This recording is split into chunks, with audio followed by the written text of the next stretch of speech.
Great Expectations by Charles Dickens. Chapter 34. As I had grown accustomed to my expectations, I had insensibly begun to notice their effect upon myself and those around me.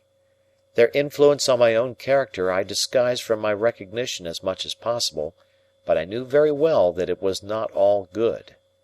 I lived in a state of chronic uneasiness respecting my behaviour to Joe. My conscience was not by any means comfortable about Biddy.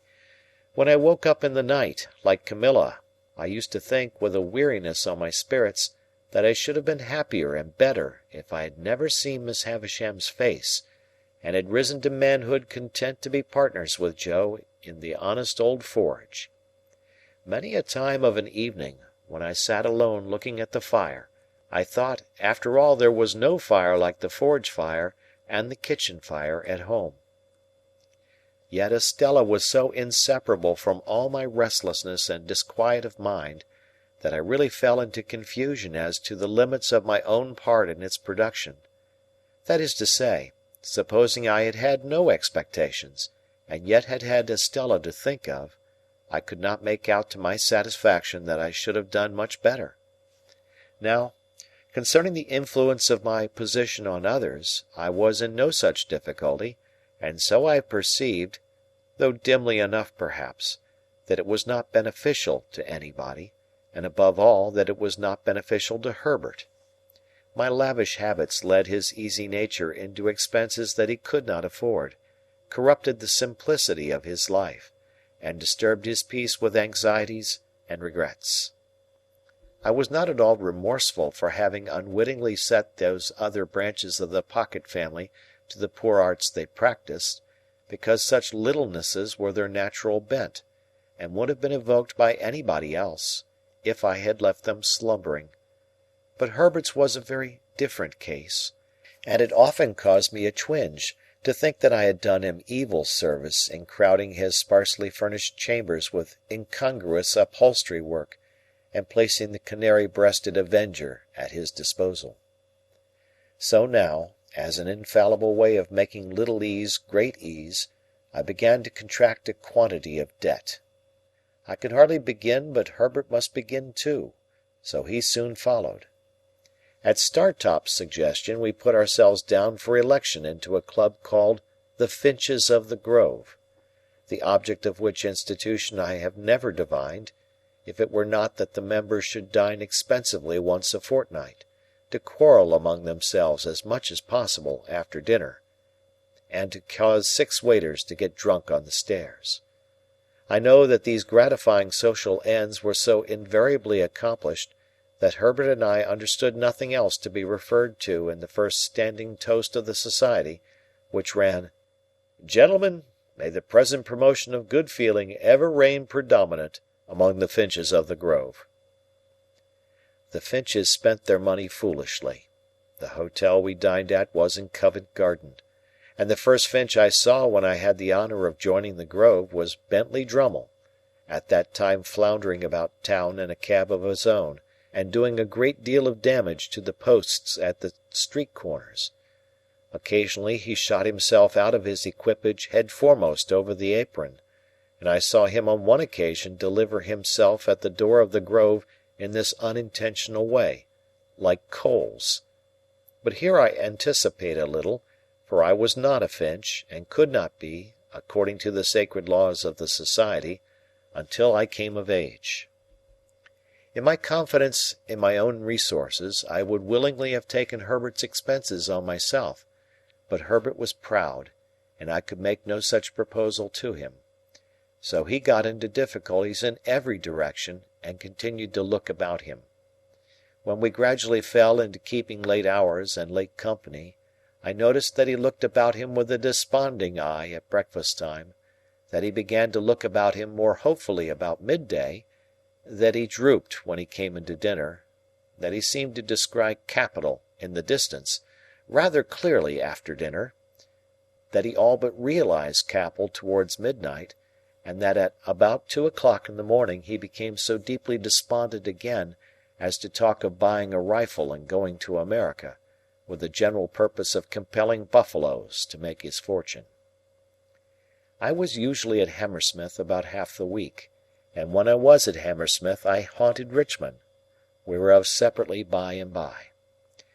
Herbert would often come to Hammersmith when I was there, and I think at those seasons his father would occasionally have some passing perception that the opening he was looking for had not appeared yet. But in the general tumbling up of the family, his tumbling out in life somewhere was a thing to transact itself somehow. In the meantime Mr. Pocket grew greyer and tried oftener to lift himself out of his perplexities by the hair. While Mrs. Pocket tripped up the family with her footstool, read her book of dignities, lost her pocket handkerchief, told us about her grandpapa, and taught the young idea how to shoot by shooting it into bed whenever it attracted her notice. As I am now generalizing a period of my life with the object of clearing my way before me, I can scarcely do so better than by at once completing the description of our usual manners and customs at Barnard's Inn. We spent as much money as we could, and got as little for it as people could make up their minds to give us. We were always more or less miserable, and most of our acquaintance were in the same condition. There was a gay fiction among us that we were constantly enjoying ourselves, and a skeleton truth that we never did. To the best of my belief, our case was in the last aspect a rather common one. Every morning, with an air ever new, Herbert went into the city to look about him. I often paid him a visit in the dark back room in which he consorted with an ink jar, a hat peg, a coal box, a string box, an almanac, a desk and stool, and a ruler, and I do not remember that I ever saw him do anything else but look about him. If we all did what we undertake to do, as faithfully as Herbert did, we might live in a republic of the virtues. He had nothing else to do, poor fellow, except at a certain hour of every afternoon to go to Lloyd's, in observance of a ceremony of seeing his principal, I think. He never did anything else in connection with Lloyd's that I could find out, except come back again. When he felt his case unusually serious, and that he positively must find an opening, he would go on 'change at a busy time, and walk in and out, in a kind of gloomy country dance figure, among the assembled magnates. For, said Herbert to me, coming home to dinner on one of those special occasions, I find the truth to be, Handel, that an opening won't come to one, but one must go to it. So I have been.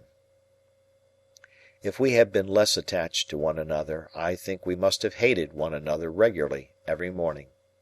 I detested the chambers beyond expression at that period of repentance, and could not endure the sight of the Avenger's livery, which had a more expensive and a less remunerative appearance then than at any other time in the 24 hours. As we got more and more into debt, breakfast became a hollower and hollower form, and, being on one occasion at breakfast time threatened, by letter, with legal proceedings, not unwholly unconnected, as my local paper might put it, with jewellery, I went so far as to seize the Avenger by his blue collar and shake him off his feet, so that he was actually in the air like a booted Cupid, for presuming to suppose that we wanted a roll. At certain times, meaning at uncertain times, for they depended on our humour, I would say to Herbert, as if it were a remarkable discovery, "My dear Herbert, we are getting on badly." "My dear Handel," Herbert would say to me in all sincerity, "if you will believe me, those very words were on my lips by a strange coincidence." "Then, Herbert," I would respond, "let us look into our affairs." We always derived profound satisfaction from making an appointment for this purpose. I always thought this was business. This was the way to confront the thing. This was the way to take the foe by the throat. And I know Herbert thought so too. We ordered something rather special for dinner, with a bottle of something similarly out of the common way, in order that our minds might be fortified for the occasion, and we might come well up to the mark. Dinner over, We produced a bundle of pens, a copious supply of ink, and a goodly show of writing and blotting paper. For there was something very comfortable in having plenty of stationery.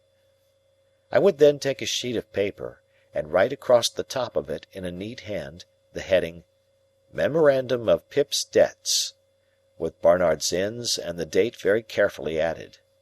Herbert would also take a sheet of paper, and write across it with similar formalities, "Memorandum of Herbert's Debts." Each of us would then refer to a confused heap of papers at his side, which had been thrown into drawers, worn into holes in pockets, half burnt in lighting candles, stuck for weeks into the looking-glass, and otherwise damaged. The sound of our pens going refreshed us exceedingly, insomuch that I sometimes found it difficult to distinguish between this edifying business proceeding and actually paying the money. In point of meritorious character, the two things seemed about equal. When we had written a little while, I would ask Herbert how he got on. Herbert probably would have been scratching his head in a most rueful manner at the sight of his accumulating figures. "They are mounting up, Handel," Herbert would say. "Upon my life, they are mounting up." "Be firm, Herbert," I would retort, plying my own pen with great assiduity. "Look the thing in the face. Look into your affairs. Stare them out of countenance." "So I would, Handel, only they are staring me out of countenance." However, my determined manner would have its effect, and Herbert would fall to work again. After a time he would give up once more, on the plea that he had not got Cobb's bill, or Lobb's, or Nobb's, as the case might be. "Then, Herbert, estimate. Estimate it in round numbers, and put it down." "What a fellow of resource you are!" my friend would reply, with admiration. "Really your business powers are very remarkable." I thought so too. I established with myself on these occasions the reputation of a first-rate man of business, prompt, decisive, energetic, clear, cool-headed. When I had got all my responsibilities down upon my list, I compared each with the bill and ticked it off. My self-approval when I ticked an entry was quite a luxurious sensation. When I had no more ticks to make, I folded all my bills up uniformly, docketed each on the back, and tied the whole into a symmetrical bundle. Then I did the same for Herbert, who modestly said he had not my administrative genius, and felt that I had brought his affairs into a focus for him. My business habits had one other bright feature, which I called leaving a margin. For example, supposing Herbert's debts to be £164 4 and twopence, I would say, "Leave a margin, and put them down at 200. Or, supposing my own to be 4 times as much, I would leave a margin, and put them down at 700. I had the highest opinion of the wisdom of this same margin, but I am bound to acknowledge that on looking back, I deem it to have been an expensive device. For we always ran into new debt immediately, to the full extent of the margin, and sometimes, in the sense of freedom and solvency it imparted, got pretty far on into another margin. But there was a calm, a rest, a virtuous hush, consequent on these examinations of our affairs that gave me, for the time, an admirable opinion of myself. Soothed by my exertions, my method, and Herbert's compliments, I would sit with his symmetrical bundle and my own on the table before me among the stationery, and feel like a bank of some sort, rather than a private individual. We shut our outer door on these solemn occasions, in order that we might not be interrupted. I had fallen into my serene state one evening, when we heard a letter drop through the slit in the said door, and fall on the ground. "It's for you, Handel," said Herbert, going out and coming back with it, "and I hope there is nothing the matter." This was an allusion to its heavy black seal and border. The letter was signed Trabb and Company, and its contents were simply, that I was an honoured sir, and that they begged to inform me that Mrs. J. Gargery had departed this life on Monday last, at 20 minutes past 6 in the evening, and that my attendance was requested at the interment on Monday next, at 3 o'clock in the afternoon. End of chapter.